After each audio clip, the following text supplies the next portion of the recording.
Mungu kama wewe Bwana, unaweza. Yesu unaweza, kama wewe unaweza,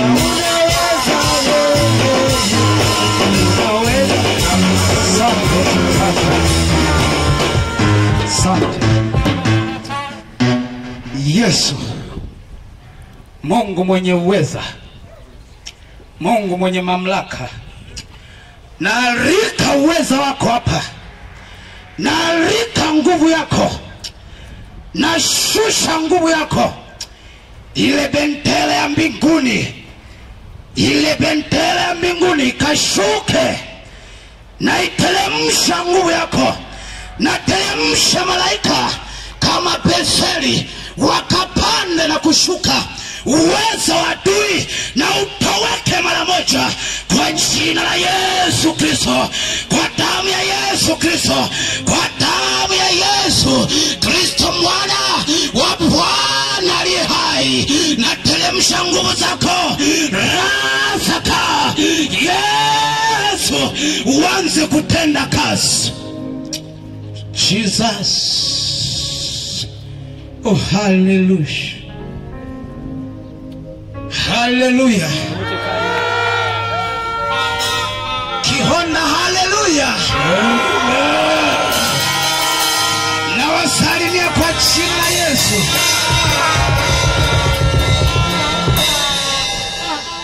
Basi namshukuru Mungu kwa uweza wake na nguvu zake na kibali jinsi alivyo mkuu. Nashukuru maaskofu, wachungaji waliopo mahali hapa. Naishukuru serikali ya Kihonda kwa kutupa nafasi kufanya mkutano mahali hapa. Lakini ndio hadi 17 Biblia inasema, neno la Mungu linasema, ndio linasemaje? Nikasema moyoni mwangu, nikasema moyoni mwangu, nikasema moyoni mwangu, ndio kama limpatavyo mpumbavu, kama limpatavyo mpumbavu, ndivyo litakavyompata mimi, ndivyo litakavyonipata mimi nami. Basi kwa nini nikawa na hekima zaidi? Kwa nini nikawa na hekima zaidi? Nikasema moyoni mwangu, ndio ya kuwa ndio hayo yote ni ubatili. Hayo yote ni nini? Ni ubatili. Ni ubatili. Maana hakuna kumbukumbu, hakuna kumbukumbu la milele, la wenye hekima, la wenye hekima, wala la mpumbavu, wala la mpumbavu. Sababu siku zijazo, ndio wote pia, ndio watakuwa wamekwisha kusahauliwa. Wote watakuwa wamekwisha kusahauliwa. Na mwenye hekima, jinsi gani atakavyokufa, jinsi gani atakavyokufa, sawa sawa na mpumbavu. Sawa sawa na nani? Na mpumbavu. Ndio. Mstari wa 7. Yesu. Basi nikauchukia uhai. Nasema kauchukia uhai kwa sababu ndio kazi inayotendeka chini ya jua, ile kazi inayotendeka chini ya jua ilikuwa mbaya kwangu. Yani ilikuwa ni mbaya. Yani ndio mambo yote hayo ubatili. Unasemaje? Na kujilisha upepo. Haleluya.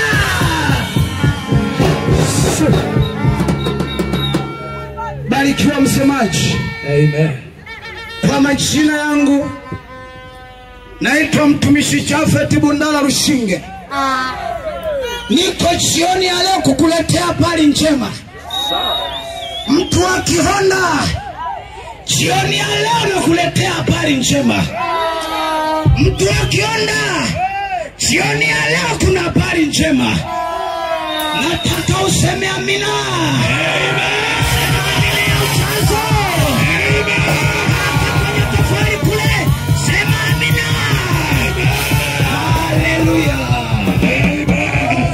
Jesus. Habari njema.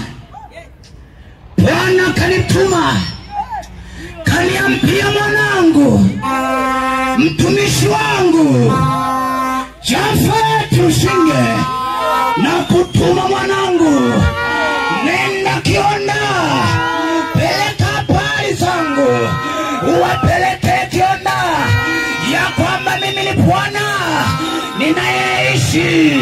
Wako wanaoteseka, wako wenye magonjwa, wako waliopepeshwa mizigo, uwaambie ya kwamba mimi niko ambaye niko. Haleluya.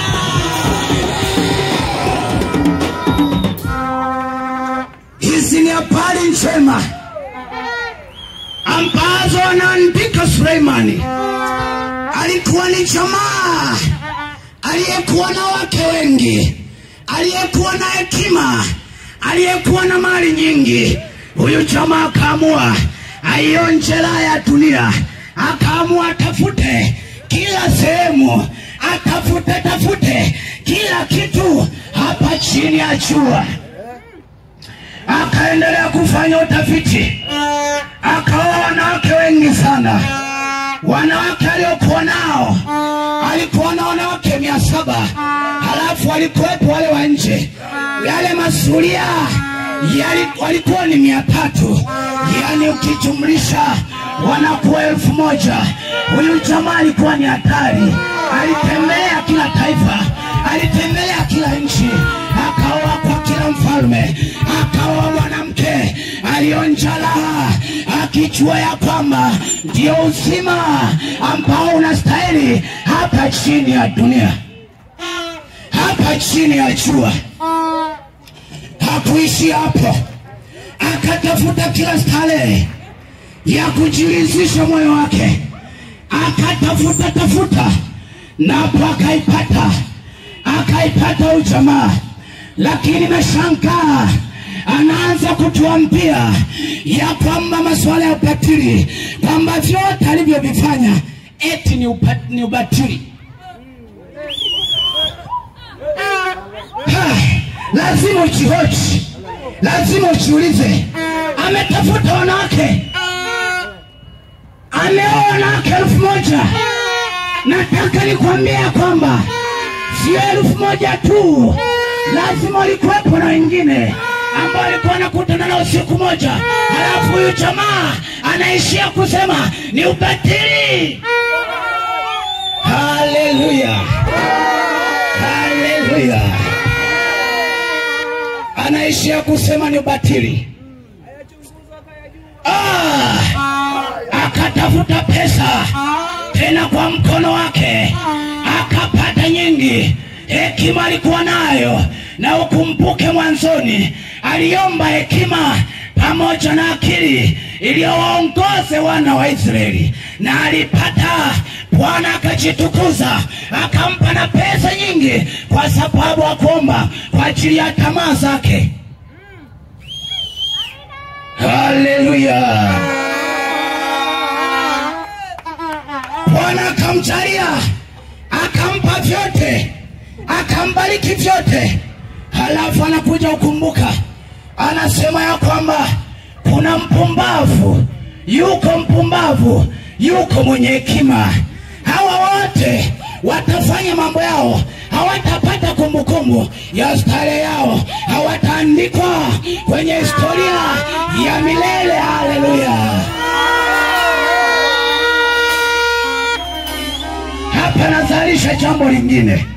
Kumbe kuna kitu kinachoitwa umilele.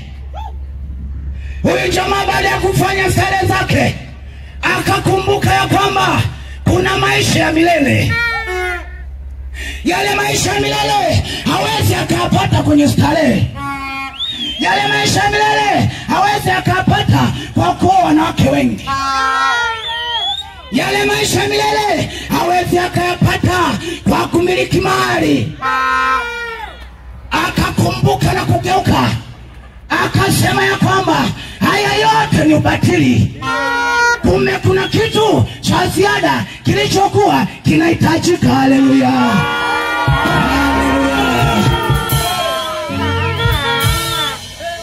Unataka nikwambie hicho kitu cha ziada ambayo utajiri alipata vitu vingi, alafu anakumbuka kuna kitu cha ziada. Unataka nikwambie jioni ya leo,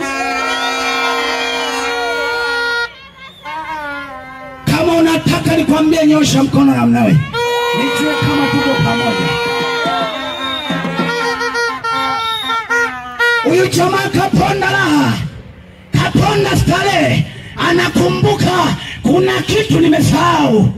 Mali peke yake haitanifanya niwe na raha, starehe yenyewe haitanifanya niwe na raha, hao wanawake hawatanifanya niwe na raha, hii hekima nilionayo haitanifanya niwe na raha.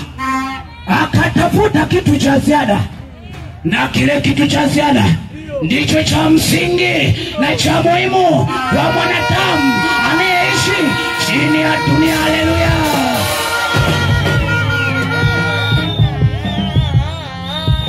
Nataka niwaambie ya kwamba watu wakionda, naelewa unaweza ukawa na gari, naelewa unaweza ukawa na nyumba nzuri, naelewa unaweza ukawa na pikipiki, naelewa unaweza ukawa na mwanamke mzuri, lakini kuna kitu umekosa.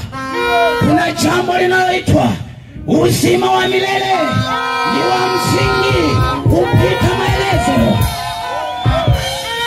Katika kufanya vyote kuna kitu umesahau kinachoitwa uzima wa milele, ambayo mwanaume alikumbuka baada ya kuwa na vyote. Akakumbuka kuna mpumbavu, kuna mwenye hekima, hao wote lazima watakufa, na wakisha kufa hawataupata uzima wa milele. Hakuna kumbukumbu itakayobaki. Nataka nikwambie kwamba tafuta kumbukumbu maishani mwako, na ile kumbukumbu isiwe nyingine, iwe ni uzima wa milele, iwe ni kumwona mwanaume Yesu, iwe ni kulisi ule ufalme mwenyewe, ufalme wa Bwana aliye wa pekee katika maisha yetu. Na huo uzima unakuja kwa kumpokea mwanaume Yesu.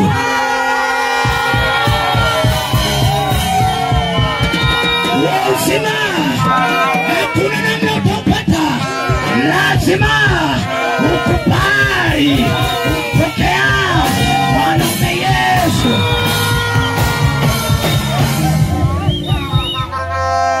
Huyo mwanaume Yesu ndiye aliyetutoa Dar es Salaam akatuleta mpaka hapa Kionda. Tunaelewa ya kwamba anao uzima, anayo neema ya kubadilisha na kuweka uzima ndani. Haleluya, haleluya.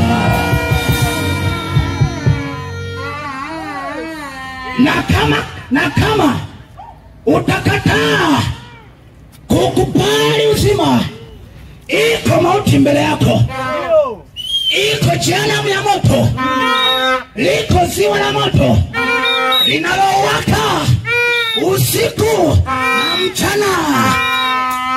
Ili ndio litakuwa la milele kwako. Nataka nikwambie ya kwamba kule jehanamu kwanza kuna moto. Ule moto unaunguza, ni milele hata milele, yani unakunguza na una maumivu makali. Yale maumivu yanakupa mateso milele, utatamani kufa, kifo kitakukimbia, na kule ni milele. Maana yake umechagua kufa kwenye dhambi, utaingia kwenye jehanamu ile ya moto. Haijalishi ulikuwa na pesa namna gani, haijalishi ulikuwa na mke mzuri namna gani, haijalishi ulikuwa na vitu vingapi, lakini ukikataa uzima wa mwanaume, lazima utaingia kwenye jehanamu ya moto.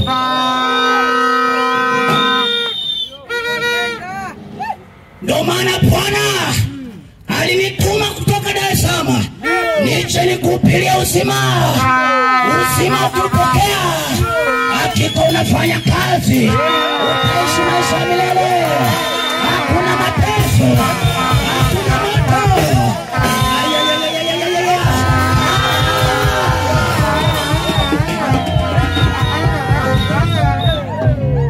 Nataka nikwambie, kule jehanamu kuna funza.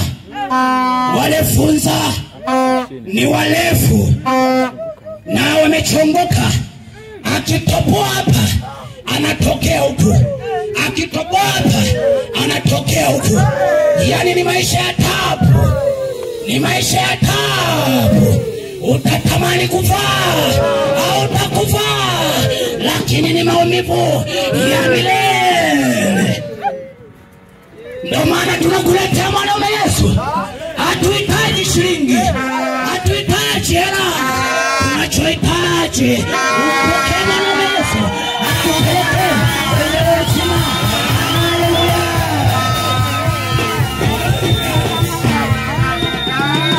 Jesus. Yesu. Huo ndio uzima. Ukiupata huu, una uhakika wa vyote. Unaupata kwa kumpokea mwanaume Yesu. Lazima afanyike kuwa Bwana na Mwokozi. Lazima umkiri afanyike kuwa Bwana na Mwokozi juu ya maisha yako.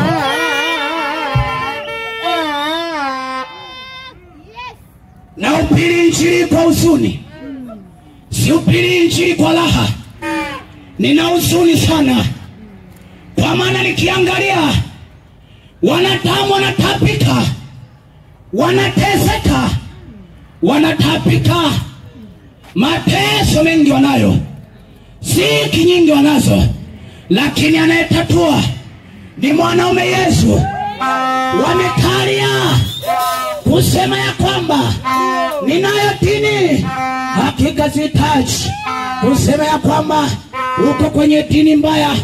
Hapana, ninachotaka kusema ya kwamba tunanena habari za mwanaume Yesu.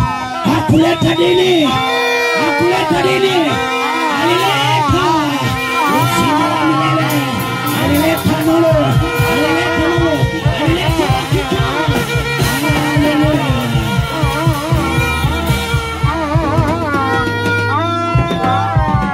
Watu wana mateso, yamkini wamelogwa,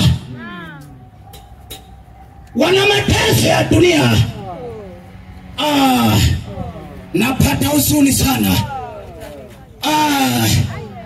Napata huzuni. Wanatapika. Ukimfuata, ukimwambia yuko mwanaume Yesu anayeponya, anakuambia na dini yake. Nataka nikwambie, hiyo dini ulionayo haitakuletea uzima. Anayeleta uzima ni Yesu Kristo peke yake.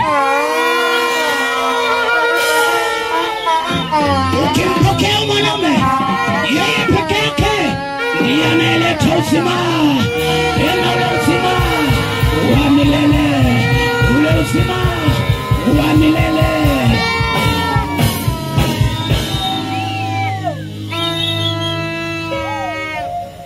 Mtu ametapika, ana magonjwa mengi, ana ugonjwa wa miaka 10, ana ugonjwa wa miezi kadhaa, kiuno ni kizito, hawezi akatembea, yani kiuno kama kilo 10, amebeba kilo nyingi, yani yuko anatembea namna hii. Huyo ni kijana aliye mdogo, anatembea kama babu mwenye miaka 50. Ayayayaya. Lakini mwanaume yupo anayeponya hizo shida. Umekalia dini, haitakupeleka mbinguni. Shetani ya mwanaume Yesu akae kwenye maisha yako, akae kwenye maisha yako, akae kwenye maisha yako, na sio dini.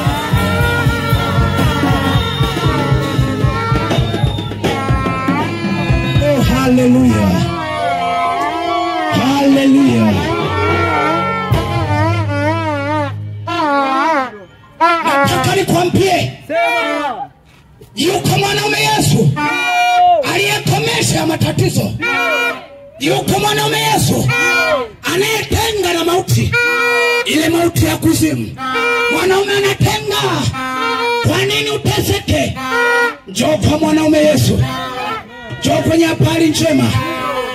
Hakika Suleimani baada ya kuelewa ya kwamba aliyoyafanya ni ubatili yote, akatafuta ule uzima wa milele. Akatafuta kuona uzima, apate kumbukumbu lile la milele, na sio kumbukumbu ya kuona wanawake wengi. Na ile watu wanawake wengi wana mali nyingi, wana vitu vyao, lakini nataka nikwambie, Suleimani hakuna tajiri aliyemfikia Israeli. Hakuna mwenye hekima aliyemfikia, lakini alitafuta uzima. Aliamua kutafuta uzima. Aliona ya kwamba ukitafuta uzima ndio msaada wa pekee maishani mwako, ndio msaada wa pekee maishani mwako. Nataka nikwambie, ewe mtu akiona, tafuta uzima. Acha kutafuta hivyo, tafuta kwanza uzima wa milele. Haleluya, haleluya. Mwanaume peke yake ana uzima, analeta uzima. Ninaposema hivi, nimeona haleti kudharauliwa. Kuna wengine wamemkataa. Tunapoonea hizi habari wanaona ni za kawaida, lakini nataka nikwambie, uko uzima wa milele. Pokea uzima, itakuwa ni pona yako. Lakini kama ukikataa, kuna jehanamu la moto. Nataka nikwambie kwamba kipindi kile tajiri pamoja na Lazaro, yule tajiri amemtesa Lazaro, ikafika wakati Lazaro akafariki. Hapo ndo tunapima kati ya mwenye hekima na mpumbavu. Lazaro si alikuwa anaonekana mpumbavu, yule anajionyesha mwenye hekima. Wote wakafa.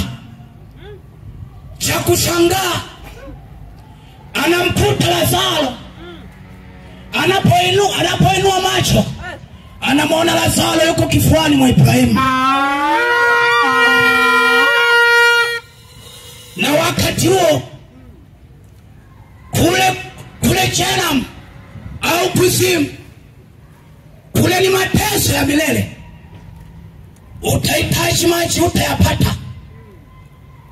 Akaanza kulalamika, anamwambia Ibrahimu, naomba mwambie huyo ambaye ni Lazaro achovye kwenye ncha ya kidole. Hebu tazama, ncha maana yake ni huku, wala wadondoshe kitone. Nataka nikwambie kwamba kuzimu au jehanamu kunayo taabu, kunayo taabu. Ndio maana Bwana amekwambia, chagua leo uzima au kikataa uzima. Na nakwambia chagua uzima basi, hakubembelezi. Chagua uzima basi. Lakini ukikataa, kunayo mauti, utaenda jehanamu. Nataka nikwambie kule, ulimi wa mwanadamu ni mrefu vibaya mno. Yaani unachomoka unafika kama tayangu hivi. Ukiwa unatafuta maji, unatamani hata ulambe tu, lakini uyapati. ulimi wa mwanadamu ni mrefu. Maana yake ulimi ni mrefu, anatafuta maji, anatafuta tone, halipati.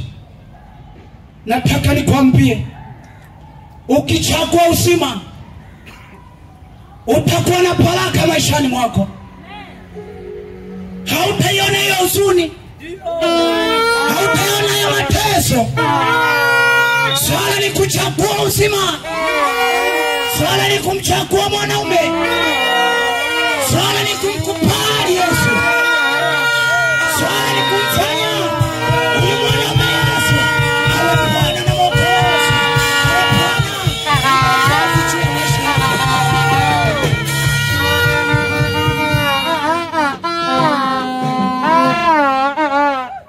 Uzima wa milele.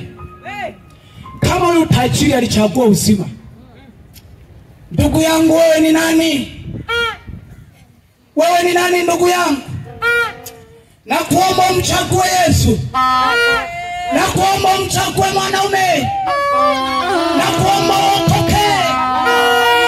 Na kuomba uokoke. Mpokee Yesu. Kuna mateso mbele yako na uwezi ukachua leo, lakini utaelewa. Maana masaa yanaweza pika. Ukiwa unapomoa leo, yamkini dakika kadhaa mbele umauti ukaukuta, utakuwa wapi?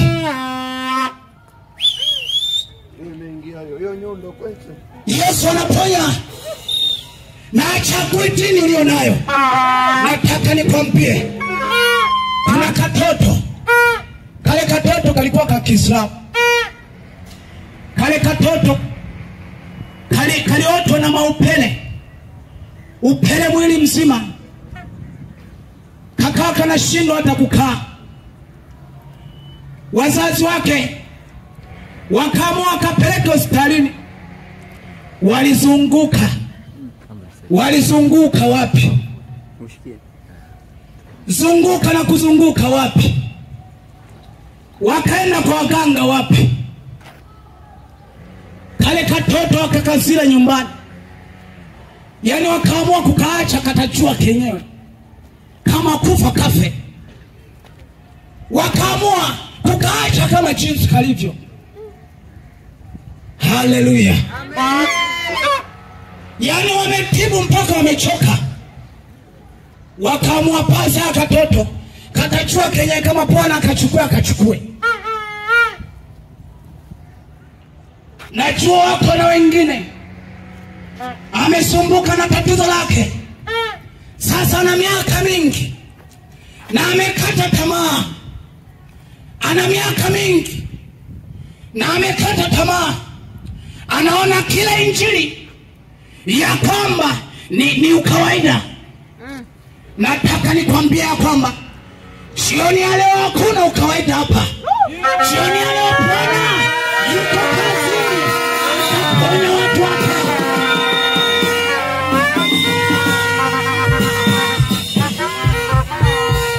Hiyo shida ulionayo ni ndogo kwa mwanaume Yesu. Nema. Hilo tatizo la miaka kwa mwanaume Yesu nema hapa. Hakika ukija kuisha habari kwa jina la Yesu.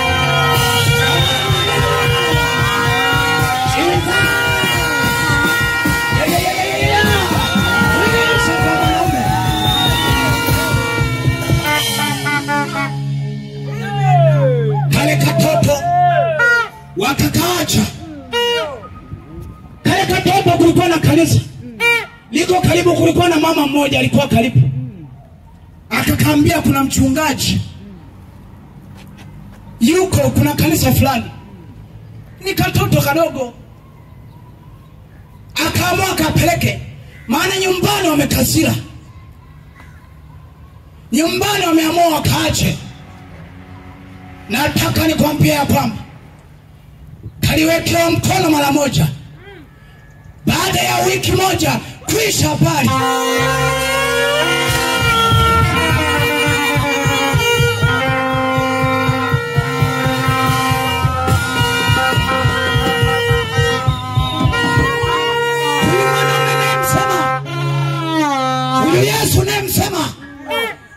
usichukulie kawaida. Ni moto, ni fire. Usichukulie kawaida, ni moto.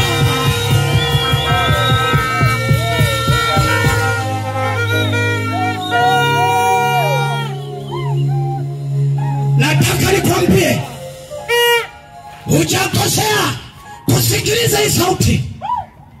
Hujakosea kufika mahali hapa. Yuko mpenda kazi mwenyewe, yule mwenye kazi aliyekufa pale msalabani, yuko anafanya kazi hapa.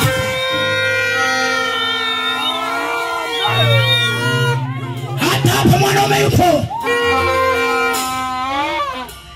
Kama siku ya kwanza alifanya, siku ya pili akafanya zaidi, leo atatenda makubwa juu ya maisha yako. Atafanya kushangaza juu ya maisha yako. Swala ni moja, lazima ukubali kwanza huyu Yesu afanyike kwa Bwana na Mwokozi juu ya maisha yako.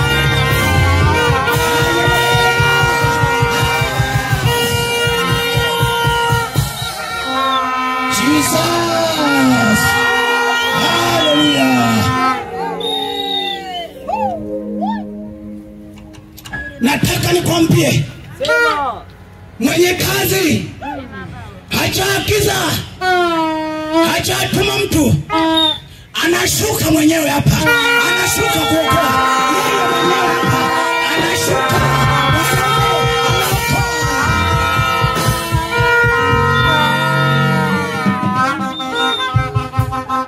Mwenye kazi yupo, anashuka mwanaume, anashuka mwanaume, anashuka mwanaume. Jesus! Anashuka mwanaume, mwanaume. Shida yako sio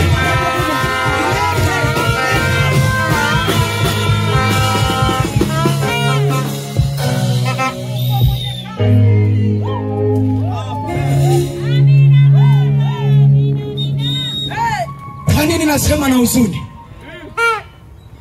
Huwezi kufa kwenye dhambi wakati mwanaume anayesuluhisha yote yuko hapa. Huwezi ukafa kwenye magonjwa wakati mwanaume yuko hapa. Huwezi ukateseka wakati msuluhishi wa mateso ni mwanaume. Ndiye na mnena hapa, ndiye nataja siri zake. Hauwezi ukateseka. Jioni ya leo, leta shida zako.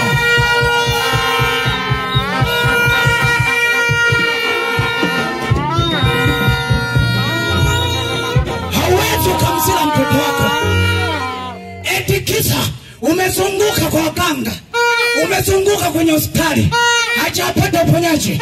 Mwanaume wa kuponya yuko jioni ya leo hapa.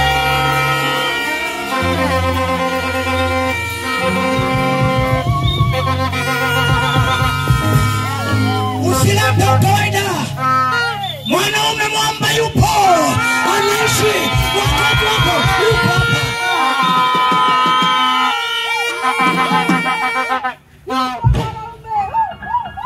Siku moja nikawa nazungumza na dada moja, akaanza kuniambia ya kwamba mimi usinione hivi, usije ukanichukulia ni mpagani.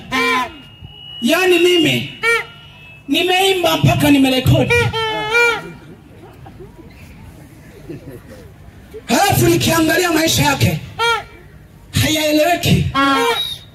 Hana Yesu, ashamwacha.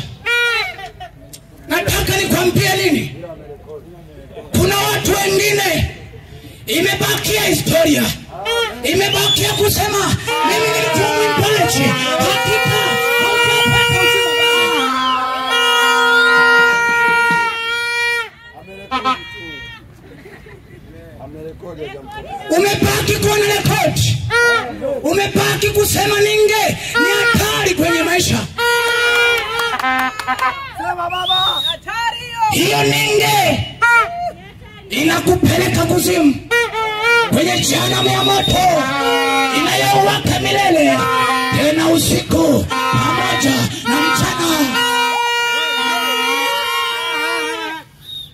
Swala ni moja, njoo kwa mwanaume Yesu akurudishie hiyo siku uliyokuwa na unaenda.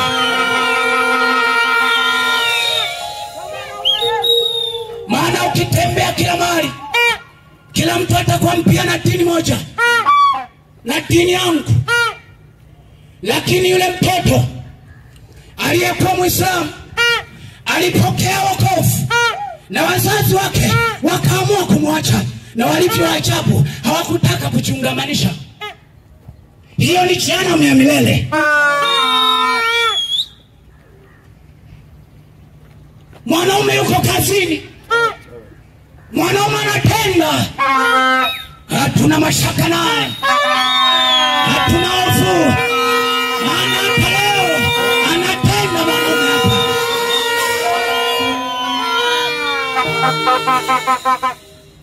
Swala ni wewe, chagua. Kama ukizoea ukawaida juu ya maisha yako ni kawaida, utafia dhambini. Ifike mahali tuambizane ukweli, tuko siku za mwisho, majira yanaenda. Ukikana ukawaida utabaki kwenye dhambi, na hiyo ndio huzuni yangu. Kwa nini ubaki kwenye dhambi? Nimekuletea mwanaume Yesu, solution wa mambo yote.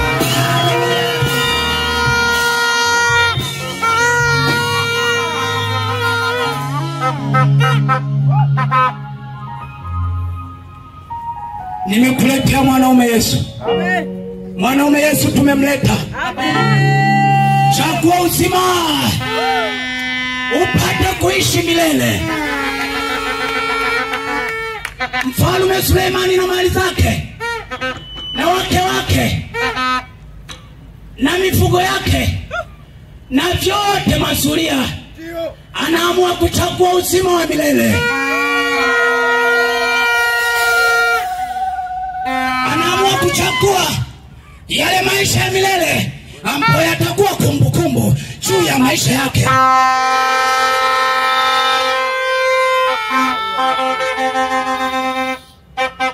Sema Yesu ni Bwana.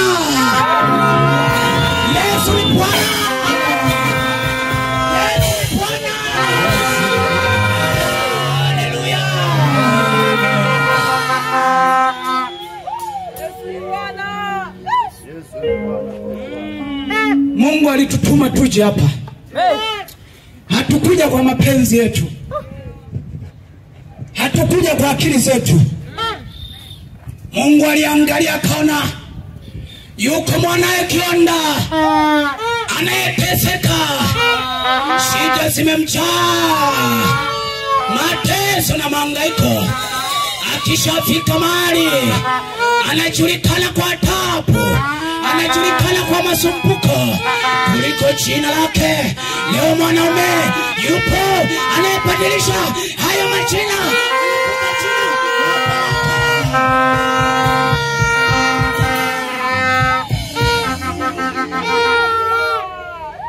Shida ulizonazo zinajulikana kuliko jina lako.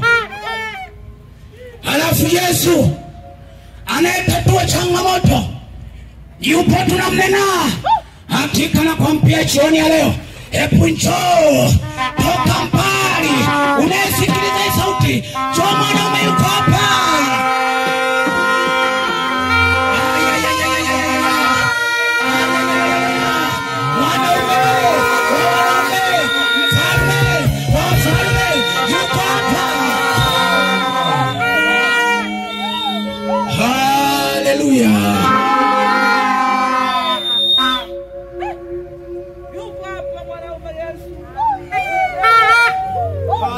Kwa mwanaume Yesu.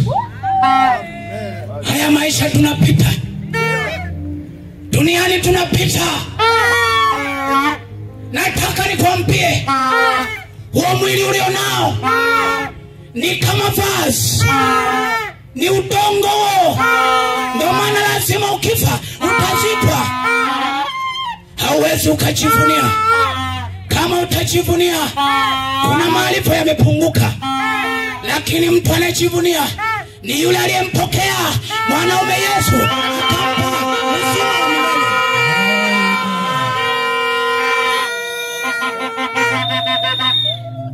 Huyo ndiye anapaswa kujivunia kwenye hii dunia. Na cha kushangaa, yamkini kuna lijamaa, yamkini kuna binti yuko mahali hapa, ninayehubiri haya yanamgusa, lakini mkisema ame, na anatikia ame, hakika njoo kwa Yesu. Acha kujifariji, dunia inapita na mambo yake yanapita.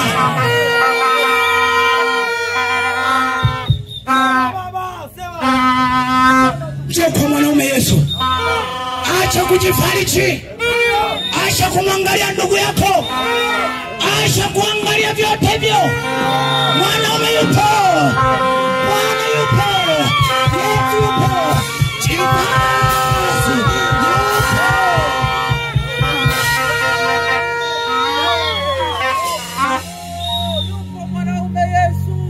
Yesu yupo, hawezi akakuacha kwenye mateso. Ndio maana Bwana anaangalia, anaagiza na watoto wake awapeleke mahali gani. Bwana tulipokuwa tunamuuliza, alitupa maeneo mengi ya kwenda, lakini akasema, sikilizeni wanangu, nendeni kiona.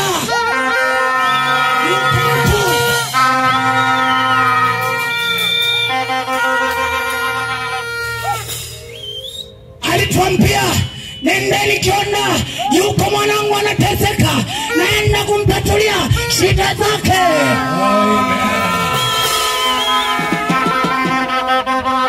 Yamkini uko hapa, yamkini uko hapo nje, habari zinakugusa. Mwanaume anakuhitaji wewe, ametuleta kukuletea hizi habari.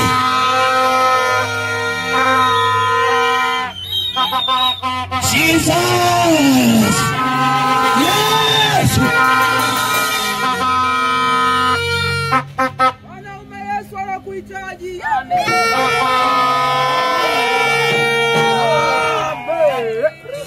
Kwenye haya maisha, ukiishi kwa kawaida, ukiwa unaona kila jambo ni ya kawaida, hii injili unaiona ni ya kawaida, hakika elewa, shetani kuna sehemu ameteka kwenye maisha yako. Ukitaka kujikomboa, kubali leo, umfanye huyu Yesu awe Bwana na Mwokozi juu ya maisha yako.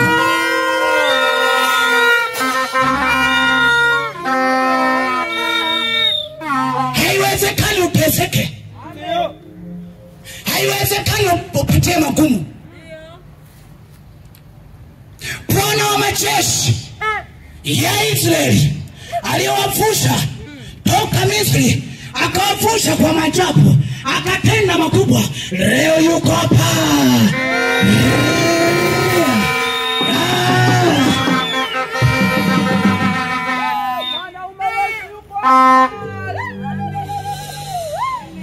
Ukimbilia wapi? Ukiuacha uzima, ukiacha neema, uende wapi? Mwanadamu akionda, Yesu anakuita leo, anakuita njoo kwake, mkimbilie yeye, ndio kimbilio la pekee.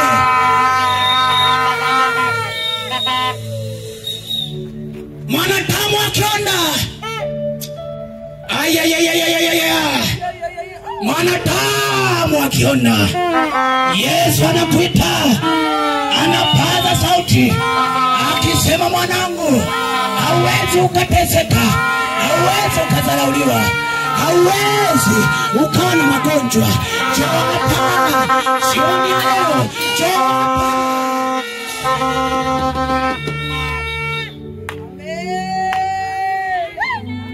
Mpokee Yesu awe Bwana na Mwokozi. Nataka nikwambie, hautajuta maishani mwako. Hili ni chaguo sahihi.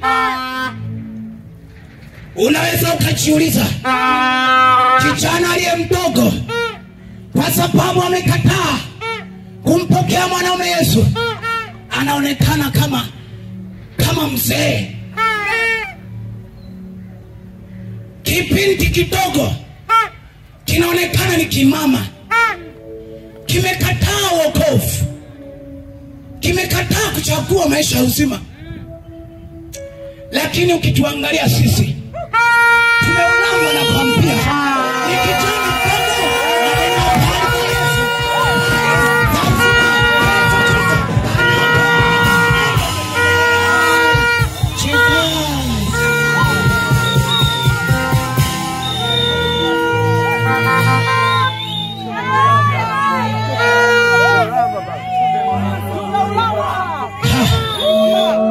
Huu ndio uzima na unena. Ukipokea uzima, maisha yako yanakuwa na uzima. Bwana anakupa pumzi, Yesu anakupa pumzi, mwanaume anakupa pumzi, anakupa maisha marefu.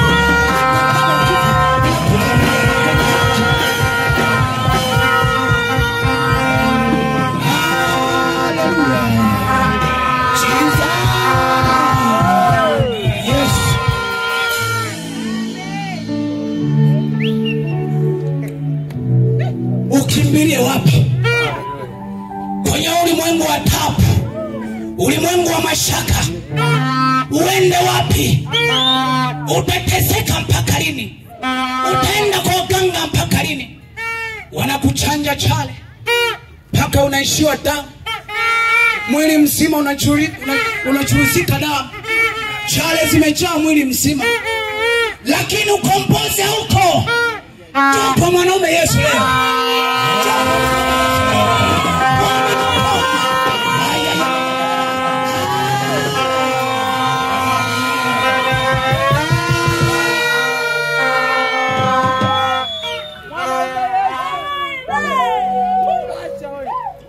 Utaishi maisha ya umbaumba mpaka lini?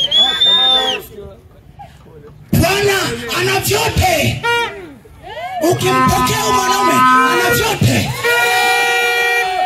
Unalingia pikipiki na yenyewe ni ya kuazima, unalingia baskeli na yenyewe ni ya kuazima. Hilo gari ndo siseme umejitutuma, umenunua, linakusumbua, limemaliza mali zako zote, maana unashindwa hata kujaza mafuta. Yesu anakuita, Yesu yuko. Utakuwa na mali nyingi, lakini mimi nina uzima wa milele. Ninaye Bwana Yesu.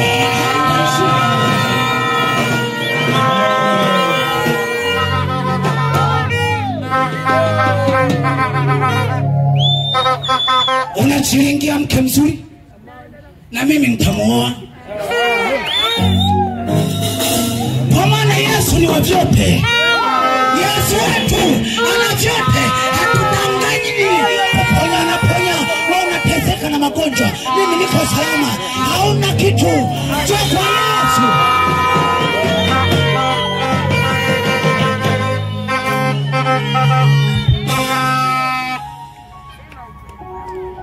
Yesu anatatua shida. Unajidai kwa lipi? Hata hilo shepu leo nalo, kuna wakati utakufa. Watakupeleka mochwari na kuambia mwanangu, watachukua nyundo, watakuweka ili wakusawazishe, watagonga nyundo, watavunja, watapiga kwenye kano humo, watavunjwa ili wavinyoshe ukae vizuri. Hilo shepu ni la nini?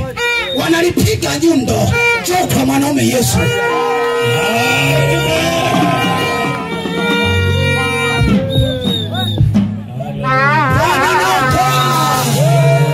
Yesu anaokoa. Naomba mnielewe. Sisemi kukusimanga, lakini nakuonea huruma. Maana utakataa injili hii, kesho utaingia kwenye moto. Leo injili utaikataa, kwa maana umezoea injili ya mafuta, umezoea injili ya lezo. Haitakupeleka. Nataka nikwambie, huo ni ushamba. Nguvu ya Bwana haikai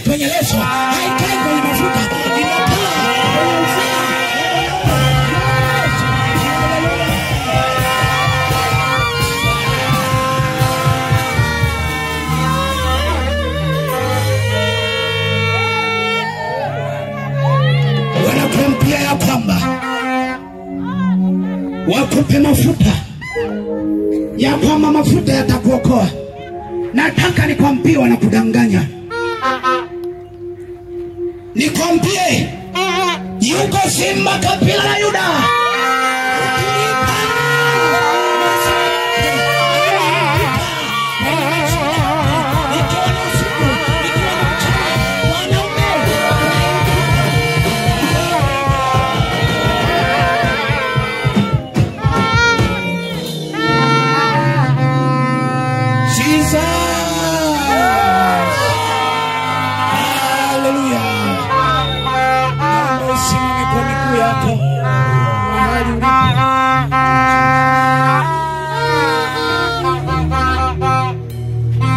Simama kwa miguu yako ukiwa unasogea hapa mbele.